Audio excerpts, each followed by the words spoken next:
Hi everyone, welcome to our channel. This is Nishant Kumar. మనం previous క్లాస్లో నేర్చుకున్నాం graph of quadric polynomial. So ఆ quadric పాలినామియల్కి different zeros ఉన్నప్పుడు మనం గ్రాఫ్ని డ్రా చేస్తాం. సో ఇప్పుడు ఈ టాపిక్లో మనం నేర్చుకుంటున్నాం ఈక్వల్ జీరోస్ ఉన్నప్పుడు మనం గ్రాఫ్ అనేటువంటిది ఎలా డ్రా చేయాలని నేర్చుకుంటాం. ఓకేనా? సో ఇక్కడ చూడండి అమ్మా, రైట్. సో ఇక్కడ మనకి ప్రీవియస్గా మనం చెప్పుకున్నాం ఏంటి, ax² plus bx plus c is equal to 0. ఇది వచ్చేసి మనకి క్వాడ్రిక్ ఈక్వేషన్ అవుతుంది. Okay, so now the quadric function is ax² plus bx plus c. Okay, so దీనికి మనకి ఏముంటుంది ఇక్కడ, ప్రీవియస్గా మనం ఏం నేర్చుకున్నాం, సో డిస్క్రిమినెంట్ అనేటువంటి చెప్పుకున్నాం. ఓకే, సో డిస్క్రిమినెంట్ అనేటువంటిది ఎందుకు, నేచర్ ఆఫ్ ది రూట్స్, అంటే ఆ యొక్క పాలినామియల్ యొక్క రూట్స్ అనేటువంటివి ఏ విధంగా ఉన్నాయి, డిఫరెంట్గా ఉన్నాయా, ఈక్వల్గా ఉన్నాయా, లేదంటే ఆ రూట్స్ అనేటువంటివి లేవా అనేటువంటి ఒక విషయాన్ని మనం తెలుసుకోవడం కోసం డిస్క్రిమినెంట్ ఫైండ్ చేస్తాం.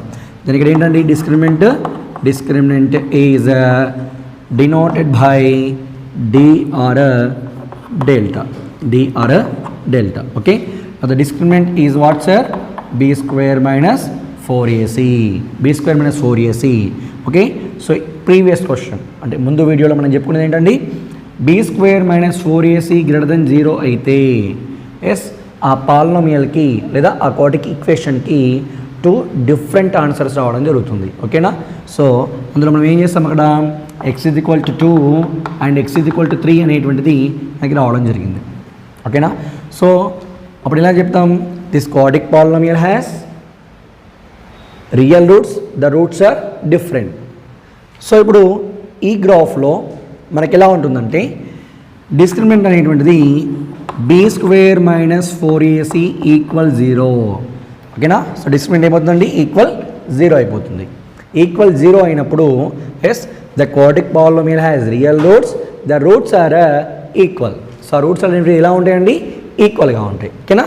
సో ఈక్వల్ మీన్స్ ఏంటండి, for example x² minus 4x plus 4 is equal to 0 ఉందనుకోండి. ఎస్, సో ఇక్కడ ఈ కాన్స్టెంట్ నెంబర్ని మనం ఎలా రాయొచ్చు, 2 × 2. అంటే ఇక్కడ పాలినామియల్లో x² minus 2x minus 2x plus 4 is equal to 0. దీన్ని సింప్లిఫై చేసినప్పుడు మనకి x = 2 అండ్ x = 2 అనేటువంటిది రావడం జరుగుతుంది. అంటే 2 ఈక్వల్ ఆన్సర్స్ అనేటివి రావడం జరుగుతుంది. ఓకేనా? సో ఎప్పుడు అండి ఇది b² minus 4ac ఈక్వల్ 0 అయినప్పుడు. ఓకేనా? రైట్. సో ఇప్పుడు ఈక్వల్ జీరోస్ ఉన్నప్పుడు గ్రాఫ్ని ఎలా డ్రా చేయాలి అనేటువంటిది మనం ఈ వీడియోలో చూద్దాం. ఓకే, సో ఈ టాపిక్ స్టార్ట్ చేసిన కంటే ముందు మీరు కనుక మన ఛానల్ని సబ్స్క్రైబ్ చేయకపోతే వెంటనే సబ్స్క్రైబ్ చేయండి, లైక్ చేయండి, కామెంట్ చేయండి, అలాగే మీ ఫ్రెండ్స్ అందరికీ షేర్ చేయండి. ఓకే, రైట్ అండి. Okay, the question is x² minus 6x plus 9. Okay, the polynomial p of x is equal to x² minus 6x plus 9. Okay, so మనం ఇక్కడ పాలినామియల్ p of x అని రాయొచ్చు, లేదా f of x అని కూడా మనం రాసుకోవచ్చు. క్లియర్ అండి? రైట్. సో నేను ప్రీవియస్ క్లాస్లో చెప్పాను, ఫస్ట్ ఏం రాయాలి, p of x equal to, next ఏంటండి y ఈజ్ ఈక్వల్ టు, తర్వాత ఏం చేయాలి, ఒక టేబుల్ని ప్రిపేర్ చేసుకోవాలి, తర్వాత ఆ ప్లాటింగ్ పాయింట్స్ని రాసుకుంటాం, తర్వాత నెక్స్ట్ ఏం చేస్తామండి, ఆ గ్రాఫ్ పేపర్లో మనం గ్రాఫ్ని డ్రా చేస్తాం, తర్వాత ఏం చేస్తాం, స్కేల్, తర్వాత దేర్ఫోర్ స్టేట్మెంట్, తర్వాత వెరిఫికేషన్. ఓకేనా? రైట్. సో ఇందులో ఫస్ట్ పాయింట్ మనం ప్లేస్ ఉన్నట్లయితే ఇలా, సో దీనికి ఏంటంటే దీనికి ఏం చేస్తున్నాం మనం ఇప్పుడు, గ్రాఫ్ని డ్రా చేస్తున్నాం. ఓకేనా? సో గ్రాఫ్ని డ్రా చేస్తున్నాం. క్లియర్? రైట్. సో నా ఫస్ట్ వన్ ఇక్కడ సొల్యూషన్ రాస్తున్నాను. ఇక సొల్యూషన్ ఏంటండి, given polynomial p of x is equal to x² minus 6x plus 9. P of x is equal to x² minus 6x plus 9. Okay, right. Next one, let అనుకుంటున్నాం, ఏమనుకోవాలి, yes x ప్లేస్లో మనం ఏదైనా ఒక నెంబర్ని సబ్స్టిట్యూట్ చేసినప్పుడు మనకు y రావాలి కదా. సో దీనికి మనం క్వాడ్రిక్ ఫంక్షన్గా రాసినట్లయితే y is equal to x² minus 6x plus 9. Okay, so దీని తర్వాత మనం ఏం చేస్తామండి, ఒక టేబుల్ని ప్రిపేర్ చేయాలి. ఓకేనా? Right. So okay, so y is equal to X square minus 6x plus 9. Okay, so next స్టెప్లో ఏం చేస్తామండి మనం ఇక్కడ అంటే దీని యొక్క యాక్చువల్ ఫ్యాక్టర్స్ ఏంటి అనే విషయం మనకు ముందు తెలియాలి. ఓకేనా, సో ఫ్యాక్టర్స్ ఏంటి ఇక్కడ మనకి అంటే చూడండి అమ్మా, X square minus 6x plus 9. Okay, so ఇక్కడ కాన్స్టెంట్ టర్మ్ వచ్చేసి కూడా ఇక్కడ 9. ఓకే, ఇదంతా కూడా దీని ఈక్వల్ అండి p of x is equal to, so 9ని మనం ఏమన్నా రాయొచ్చు అంటే 9ని 3 into 3గా రాయొచ్చు. ఓకేనా, రైట్, సో 3 into 3గా రాస్తున్నాం. Okay, so that is equal to 3 + 3 ఏంటండి మనకి 6. So 3 + 3 is equal to 6. ఇక్కడ ఎవరున్నారు మనకి ఇక్కడ మైనస్ ఉంది.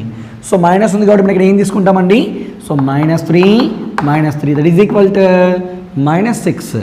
సో దీని పక్కన ఎవరున్నారు ఎక్స్ ఉంది కాబట్టి, సో ఇక్కడ చూడండి అమ్మా, X square -3x plus 9. Okay, so X square -3x plus 9 మనకి 2 కండిషన్స్. సో వెరీ స్టార్టింగ్ వీడియోలో మనం చెప్పుకున్నాం. సో ఎక్స్ కోషెంట్స్ని ప్లస్ చేస్తే మళ్ళీ మనకి ఎక్స్ కోషెంట్ రావాలి, అండ్ ఎక్స్ కోషెంట్స్ని మనం మల్టిప్లై చేసినట్లయితే మనకి కాన్స్టెంట్ టర్మ్ అనేటువంటిది రావాలి. ఓకే, క్లియర్ అండి, right. So minus into minus ఏంటండి plus, 3 3s are 9. Okay, right. So అలాగే -3 -6. ఓకేనా, సో ఈ 2 టర్మ్స్ నుంచి మనం ఎక్స్ని కామన్ వద్దాం, రిమైనింగ్ వచ్చేసి ఏంటండి ఎక్స్ -3. సో ఇక్కడ కూడా మనం మళ్ళీ ఏం చేద్దాం, -3ని కామన్ వద్దాం, నెక్స్ట్ వచ్చేసి ఏంటండి ఎక్స్ -3. ఓకేనా, సో ఇక్కడ మైనస్ని కామన్ రాసినప్పుడు ప్లస్ అనేటువంటిది మైనస్ అవుతుంది, మైనస్ అనేటువంటిది ప్లస్ అవుతుంది. ఓకే, సో ఇక్కడ ఎక్స్ -3 అనేటువంటిది కామన్ అండి. ఎస్, ఎక్స్ -3 కామన్ వచ్చినట్లయితే రిమైనింగ్ ఎవరండి ఎక్స్ -3. ఓకే, సో ఇదంతా కూడా దేని ఈక్వల్ అండి, p of x is equal to, if p of x is equal to 0. Okay, now x -3 into x -3 is equal to 0. You know, x -3 is equal to 0, x -3 is equal to 0. So -3 right side వెళ్ళిపోతున్నాయి, ఏమవుతుంది +3 కాబట్టి x equal to 3 and x is equal to 3. అంటే ఇక్కడ x answer అయినటువంటిది 2 equal zeros కదా. ఓకేనా, so మనం equal zeros కాబట్టి మనం సింగిల్గా తీసుకుంటే ఇక్కడ ఏమొస్తుంది మనకి ఇక్కడ 3 అనేటువంటిది రావడం జరుగుతుంది. 3 బిఫోర్ ఏంటండి 2 బిఫోర్ ఏంటండి 1, 3 ఆఫ్టర్ 4 ఆఫ్టర్ 5. ఓకేనా, సో ఇవి మనకి సబ్స్టిట్యూట్ చేసే పాయింట్స్.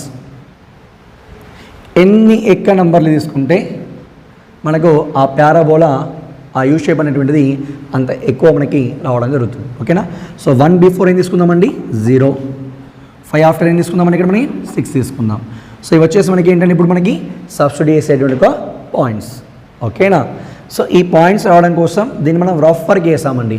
ఓకేనా, సో ఈ మిడిల్లో ఇక్కడ కూడా మనం చేయకూడదు ఇదంతా కూడా. ఓకేనా, సో ఇదే రఫ్ వర్క్ అంతా కూడా లాస్ట్ పాయింట్ ఏంటండి వెరిఫికేషన్ అని చెప్పాను కదా, ఇదంతా కూడా మనకి ఏమవుతుంది అప్పుడు వెరిఫికేషన్ అవుతుంది. ఓకేనా, రైట్. సో మనకి ఇప్పుడు టేబుల్ని ప్రిపేర్ చేసుకుందాం. ఓకే, సో టేబుల్ని ప్రిపేర్ చేసినట్లయితే చూడండమ్మా. ఓకే, సో ఎక్స్, ఈ ఎక్స్ అనేటువంటిది ఏంటండి మనం సబ్స్టిట్యూట్ చేయడానికి యూజ్ చేసినట్టు కూడా టర్మ్ ఎక్స్ ఇక్కడ. ఓకే, సో నెక్స్ట్ స్టెప్లో ఇది వచ్చేసి ఎవరండి ఎక్స్ స్క్వేర్, నెక్స్ట్ ఏంటండి ఇది -6x, లాస్ట్ నెంబర్ ఏంటండి కాన్స్టెంట్ నెంబర్ 9. సో ఇందులో సబ్స్టిట్యూట్ చేస్తే మనకి ఎవరు వస్తారు ఇక్కడ మనకి y, అప్పుడు పాయింట్ కోఆర్డినేట్ యాక్సిస్ పాయింట్ ఏంటంటే మనకి ఇక్కడ x, y. So x, y point అనేటువంటిది రావడం జరుగుతుంది. ఓకేనా, రైట్.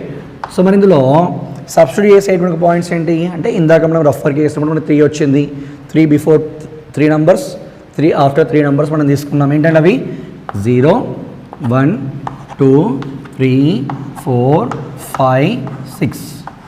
ఓకేనా, రైట్. ఇక్కడ వరకు మనం తీసుకున్నాం. సో ఎక్స్ ప్లేస్లో 0, x equal to 1, x equal to 2, x equal to 3 and x equal to 4, x equal to 5, x equal to 6. So X square means ఏంటండి, సో ఎక్స్ యొక్క నంబర్ యొక్క స్క్వేర్. ఓకేనా, సో ఎక్స్ స్క్వేర్ మీన్స్ ఏంటంటే 0 square means 0, 1 square means 1, 2 square means 4, 3 square 9, 4 square 16, 5 square 25, 6 square 36. Okay, so first కాలం అనేటువంటి మనం complete చేసుకున్నాం. ఓకేనా, right. So next ఏంటండి -6x means 6 into x 6x, so ఇక్కడ ఎక్స్ అనేటువంటి ఒక నెంబర్ని ఇక్కడ సబ్స్టిట్యూట్ చేసినట్లయితే ఎక్స్ ప్లేస్లో 0 తీసుకోండి. 6 × 0 0, 6 1 జా 6, 6 2 జా 12, 6 3 జా 18, 6 4 జా 24, 6 5 జా 30, 6 6 జా 36, 6 6 జా 36.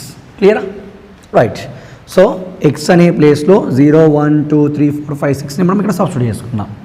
ఓకేనా? రైట్. నెక్స్ట్ వచ్చేసి ఇక్కడ కాన్స్టెంట్ నెంబర్ వన్ ఇక్కడ మనకి 9 9 9 9 9 9 9 9. ఎందుకంటే ఇక్కడ 9 కాన్స్టెంట్ నెంబర్ పక్కన వేరియబుల్ లేదు కాబట్టి డైరెక్ట్గా మనం అదే నెంబర్ తీసుకుంటున్నాం. Okay, right. సో ఇప్పుడు ఎక్కడి నుంచి ఇక్కడ సింప్లిఫై చేసుకోవాలి అంటే ఈ ఎక్స్ కావాలని మనం వదిలేసేయాలి. ఎక్కడ నుండి x² నుండి ఈ 9 అనేటువంటి ఒక నెంబర్ వరకు మనం సింప్లిఫై చేసుకుంటాం. ఓకేనా? రైట్. సో 0 + 0 0, 0 + 9 9, 0 + 9 9. ఓకే.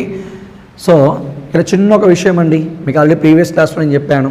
ఏంటండి అంటే ఇక్కడ మైనస్ ఉన్నట్లయితే, ఓకేనా, సో ఈ మనం సబ్స్టిట్యూట్ చేసేటువంటి నెంబర్స్కి ప్లస్ ఉన్నట్లయితే ఈ ఏ ఒక్క ప్లేస్లో మైనస్ ఉన్నా మనకి ఇక్కడ రిజల్ట్ అనేటువంటిది ఎలా వస్తుంది, మైనస్లో రావడం జరుగుతుంది. ఓకేనా? సో రెండింటికి ప్లస్ ఉంటే ప్లస్లో వస్తుంది. సో ఏ ఒక్క ప్లేస్లో మైనస్ ఉన్నా ఇక్కడ మనకి మైనస్ అనేటువంటిది రావడం జరుగుతుంది. ఓకేనా? రైట్. సో ఇక్కడ ఏంటండి ఇది minus minus minus minus minus minus. Clear? Right. So 0 + 0 0, 0 + 9 9. Okay. So ఇక్కడ ఏవైనా 2 నెంబర్స్కి ప్లస్ ఉంటుంది లేదా ఏవైనా 2 నెంబర్స్కి మైనస్ ఉంటుంది. Okay, clear? రైట్. సో ఇక్కడ 9 + 1 10, 10 - 6 4. Okay. So 9 + 4, 9 + 4 13, 13 - 12 1. Okay. So 9 + 9 18, 18 - 18 0. Okay, 18 - 18 0. Okay. 16 + 9 25, 25 - 24 1. Okay.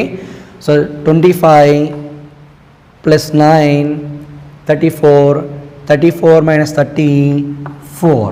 Okay. So plus 36 - 36 cancel, remaining ఏంటండి 9. ఓకేనా? సో ఇక్కడ మనకి బాక్స్ అనేటువంటిది మనకి కంప్లీట్ అయిపోతుంది ఇక. ఓకే. సో మనకి ఇక్కడ సబ్స్టిట్యూట్ చేసిన పాయింట్ ఏంటి ఇక్కడ మనకి 0. ఓకే, 0. సో y = ఏమొచ్చింది ఇక్కడ మనకి 9. సో 0, 9. Okay, right. సో మనం సబ్స్టిట్యూట్ చేసిన నెంబర్ ఏంటండి 1, 1, 4, 2, 1. ఏంటండి ఇక్కడ 3, 0. ఏంటండి 4, 1. ఇక్కడ ఏంటండి 5, 4. లాస్ట్ ఉన్నది ఏంటండి 6, 9, 6, 9. ఓకేనా? సో ఇదంతా కూడా మనకి ఏంటండి మనకి పాలినామియల్ గ్రాఫ్ యొక్క టేబుల్ని మనం ప్రిపేర్ చేసుకున్నాం. ఓకేనా? రైట్. ఓకేనా అండి? రైట్. సో వచ్చేసి మనకి ఏంటంటే మొత్తం కూడా టేబుల్. ఓకే. సో ఈ టేబుల్ని చాలా నీట్గా మనం ఎలాంటి మిస్టేక్ లేకుండా ఈ మైనస్ అనేటువంటిది మనం ప్రాపర్గా చూసుకుంటూ ఈ అడిక్షన్ కానివ్వండి సబ్స్ట్రాక్షన్ కానివ్వండి ప్రాపర్గా మనం చూసుకుని స్టెప్ బై స్టెప్ రాసుకున్నట్లయితే గ్రాఫ్ అనేటువంటిది మనకి చాలా నీట్గా రావడం జరుగుతుంది. ఓకేనా? రైట్ అండి. నెక్స్ట్ ఏంటంటే ఇక్కడ ఓకేనా? సో ఫస్ట్ P(x) రాసాం, y రాసాం. నెక్స్ట్ ఏంటంటే మనకి ఇక్కడ గ్రాఫ్ తీసాను. ముందు ఇక్కడ ఏం రాస్తాం మనం ఇక్కడ right the points are the plotting points ఏంటంటే ఇక్కడ మనకి 0, 9, 1, 4, 2, 1, 3, 0, 4, 1, 5, 4 and 6, 9. 6, 9. Okay, clear? Right? So ఇవి వచ్చేసి మనకి పాయింట్స్. ఈ పాయింట్స్ మనకి ఏం చేస్తాం? So x axis y axis మనం ప్లాట్ చేయాలి. చేసిన తర్వాత ఆ పాయింట్స్ అన్నింటినీ కూడా మనం అక్కడ సో జాయిన్ చేసినట్లయితే మనకి ఇక్కడ గ్రాఫ్ అనేటువంటిది అర్థం అవుతుంది. Okay, clear? రైట్. సో ఒకసారి చూసుకుని ఒకసారి ఓకేనా? ఓకే. సో ప్లాటింగ్ పాయింట్స్ అనేవి మనం ఇక్కడ రాసేసుకున్నాం. ఓకే. సో మనం ఎక్స్ యాక్సిస్ వై యాక్సిస్ పైన మనం వీటి ఏం చేస్తాం ఫైండ్ చేస్తాం ఓకేనా రైట్ అండి సో ప్లేన్ హారిజంటల్ లైన్ ఏంటండి ఎక్స్ యాక్సిస్ ఓకేనా right okay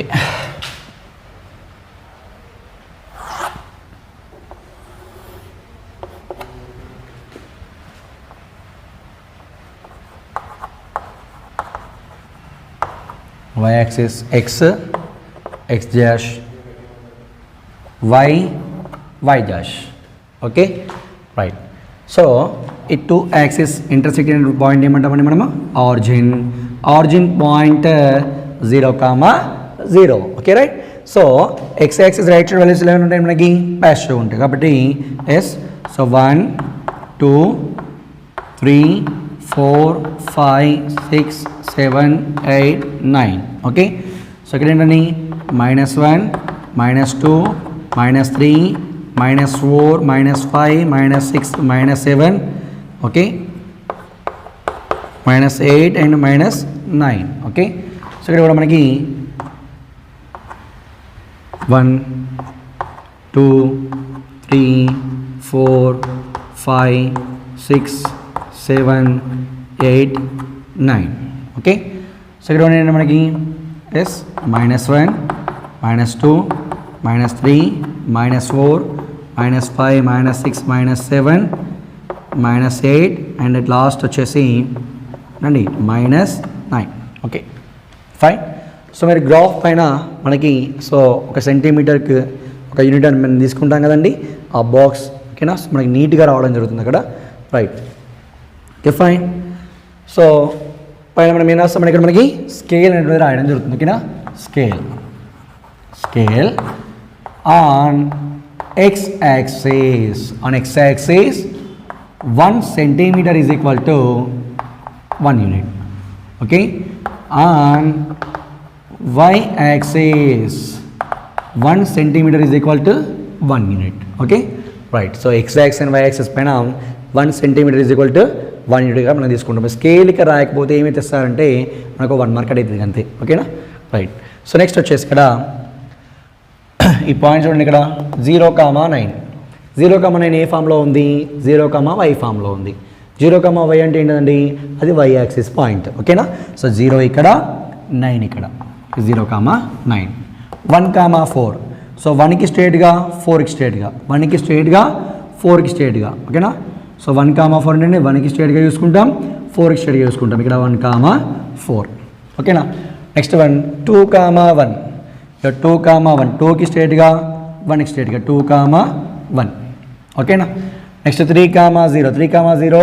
is in the form of x,0 lie on x axis so this one is x axis point so ఇది 3,0 అంటే 3 దగ్గర is 3 ఇక్కడ 0 ఇక్కడ 3,0 ఇక్కడ నెక్స్ట్ ఏంటండి 4,1 ఈ 4కి స్ట్రేట్గా 1కి స్ట్రేట్గా నెక్స్ట్ వచ్చేసి 5,4 ఇక 5కి స్ట్రేట్గా 4కి స్ట్రేట్గా ఓకేనా 5కి స్ట్రేట్గా 4కి స్ట్రేట్గా ఓకేనా సో మనకి చూడండి మనం 5 వరకు తీసుకుందాం అంతేనా సో మనం 5 వరకు తీసుకుంటే గ్రాఫ్ ఇక్కడికే వచ్చేస్తుంది మనం 0 అండ్ 6 వరకు తీసుకున్నాం కాబట్టి గ్రాఫ్ అనేటువంటిది లెంత్గా రావడం జరుగుతుంది ఓకేనా రైట్ ఇప్పుడు 6 అంటే 6,9 6,9 6 స్ట్రేట్గా 9కి స్ట్రేట్గా 9కి స్ట్రేట్గా 9కి ఇక్కడికి స్ట్రేట్గా ఓకేనా 6కి ఇక్కడికి స్ట్రేట్గా రైట్ 9,6 ఇది ఓకేనా రైట్ ఈ పాయింట్స్ని ఓకేనా స్మూత్గా ఓకేనా నీట్గా మనం ఏం చేయాలి జాయిన్ చేస్తున్నప్పుడు మనకి యూ షేప్ స్ట్రక్చర్ అనేటువంటిది రావడం జరుగుతుంది ఓకేనా సో ఈ యూ షేప్ స్ట్రక్చర్ని ఇక్కడ మనం ఏమంటున్నామండి పారాబోలా రైట్ ఓకే సో ఇది వచ్చేసి ఏంటంటే మనకి ఇక్కడ y is equal to x square minus 6x plus 9 okay so వచ్చేసి మనకి ఈ y is equal x square minus 6x plus 9 ఒక పారాబోలా గ్రాఫ్ అండి ఓకేనా గ్రాఫ్ వచ్చేసి ఎక్కడ ఇంటర్సెక్ట్ అయింది అంటే 3,0 ఏ ప్లేస్ అండి ఇది 3,0 okay so the graph intersect the x-axis at 3,0 therefore the zero is 3. The zero is 3. So ఇది ఈక్వల్ జీరోస్ కాబట్టి జీరోస్ ఆర్ 3, 3 అని కూడా రాస్తాం మనం. ఓకేనా, right. So therefore statement అంటే వచ్చేసి ఇక్కడ రాస్తున్నాను నేను. ఓకేనా, దేర్ ఫోర్ స్టేట్మెంట్ ఇక్కడ రాస్తున్నాను. దేర్ ఫోర్ అంటే ఇక్కడ రాయకూడదు, ఈ గ్రాఫ్ తర్వాత రాయాలి మనం. Okay, so therefore the graph intersects the x-axis at 3, 0. Therefore, the zeros are 3, 3 లేదా 3 and 3. ఓకేనా, రైట్. దీని తర్వాత ఏం చేస్తామండి మనం? వెరిఫికేషన్ రాస్తాం. ఏం రాస్తాం? వెరిఫికేషన్ రాస్తాం. ఓకే, క్లియరా? రైట్. సో గ్రాఫ్ తీస్తున్నప్పుడు ఓకే, సో గ్రాఫ్ పేజీలో మనం కేవలం ఈ గ్రాఫ్ ఒకటి డ్రా చేస్తాం, ఎక్స్ యాక్సిస్ రాస్తాం, వై యాక్సిస్ స్కేల్ రాయడం జరుగుతుంది.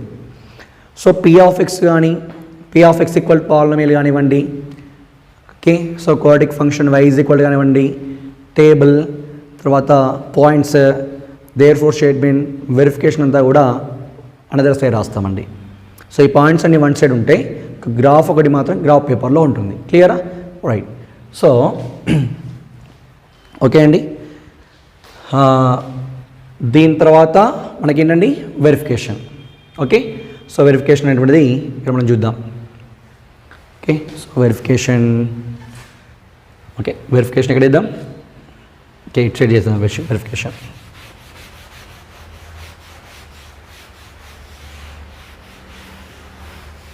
Okay, so verification p of x is equal to, okay, so verification p of x is equal to x square minus 6x plus 9. okay, so మనం factors divided అని తెలుసు కదండి. x square 9 ఏమని రాయొచ్చు? 3 3s, so 3 plus 3 ఏంటండి? 6. So minus ఉంది కాబట్టి ఏం తీసుకుంటున్నాం? -3x plus 9. ఓకే, సో ఈ 2 టర్మ్స్ నుంచి మనం ఎక్స్ని common రాసినట్లయితే x - 3ని common రాసినట్లయితే x - 3, x into x, x square minus 3 into x minus 3x minus in, okay, minus 3 into x minus 3x minus into minus plus 3 3 is 9. okay, so x minus 3 ని common రాస్తే remaining ఏంటండి? x minus 3. ఇదంతా కూడా దేనికి equal అండి? p of x is equal to, if p of x is equal to 0, x minus 3 into x minus 3 is equal to 0. okay, so ఇప్పుడు x equal ఏంటండి? x minus 3 is equal to 0, x minus 3 is equal to 0. Okay, so ఇప్పుడు x equal ఏమొస్తుంది? ఇక్కడ x equal to 3 and ఇక్కడ ఏంటంటే x is equal to 3. ఓకేనా, so ఇక్కడ 3 x equal వచ్చింది. గ్రాఫ్ కూడా ఇక్కడ 3 దగ్గర ఇంటర్సెక్ట్ అయింది కాబట్టి మనం చేసిన గ్రాఫ్ అనేటువంటిది కరెక్ట్ అని ఈ వెరిఫికేషన్ ద్వారా తెలియజేస్తున్నాం. ఓకేనా, సో మనమే ముందే ఈ రఫ్ వర్క్ చేసుకున్నాం అనే విషయం ఎప్పుడు తెలుస్తుంది? లాస్ట్కి ఇక్కడ వెరిఫికేషన్లో మనం రాసినప్పుడు. ఓకే, క్లియర్గా. సో ఎక్కడ కూడా మళ్ళీ ఈ రఫ్ వర్క్ మధ్యలో మనం రాయకూడదు. ఓకేనా, రైట్ అండి. సో ఈక్వల్ జీరోస్కి గ్రాఫ్ ఓన్లీ ఒకే పాయింట్ దగ్గర ఇలా ఇంటర్సెక్ట్ అవుతుంది. సో డిఫరెంట్ జీరోస్కి డిఫరెంట్ ప్లేసెస్లో ఎక్స్ యాక్సెస్ని ఇంటర్సెక్ట్ అవుతుందండి. ఓకేనా, క్లియర్గా. Okay, so it's very very very important. Okay, so పర్ఫెక్ట్గా చూసుకోండి. ఓకేనా, సో నెక్స్ట్ వన్ వచ్చేసి okay, so division of polynomials. So పాలినామియల్స్లో డివిజన్ క్లాస్ని మనం చెప్పుకుందాం.